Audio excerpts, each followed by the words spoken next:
Well, back here on Morning in America, we're closely watching the war in Israel unfold before our eyes. The country vowing to destroy Hamas after its surprise, deadly incursion over the weekend. Now, normally Tel Aviv, which is Israel's second largest city, is spared from major attacks. But this weekend, that changed. The city seeing heavy damage. It shocked residents who have lived there. Their families have lived there for years and generations. For more now, we're joined by Tel Aviv resident Danny Swibel.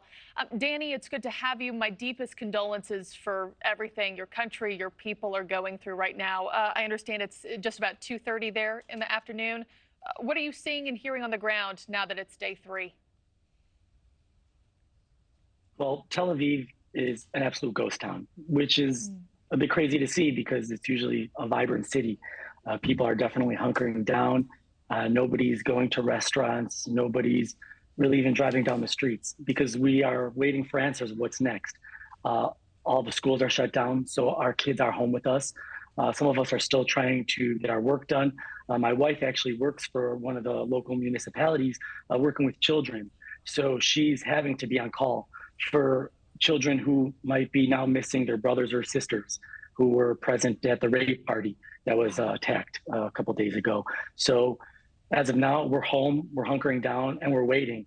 We're getting sirens, we hear the booms in the background, and we're just waiting for answers of what's going to happen next, short term and long term. I know this is heartbreaking on so many different levels, but especially when you just mentioned that you're a father, I can't imagine how heartbreaking. How do you navigate this time with children? What do you tell them? What are they asking? How do you even begin to pacify the situation?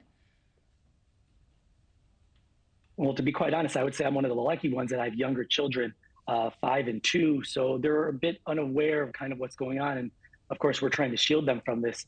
The strange thing was that we were actually deep in Israel South in the desert when everything started happening, when we started getting all these reports that there was not only rocket fire, but there was infiltrations in the country. So while we were at this hotel, an early birthday present in Paradise, we were ready to go home.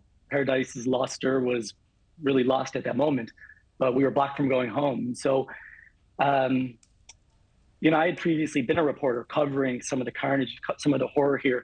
So I've grown quite used to some of it, but to have to navigate and find safety with my children with us was, I would say one of the definitely scariest moments of my life. And we did finally manage to wait out some of the rocket fire and drive up north and make it back to Tel Aviv safe and sound. But, eventually they're going to ask questions. Why we're waking them up in the middle of the night, going to a bomb shelter, for instance. They will eventually ask questions, especially my older one. Well, I can't even imagine. Our hearts go out to you this morning. Danny, I also understand your best friend's father is missing in all the violence. What can you tell us about him and what you know about his whereabouts? I mean, this is deeply and personally impacting you. One of my friend's family is currently living in Ashkelon, which is just up the coast from Gaza. And he was on a fishing trip in Zikim, which is just above Gaza as well.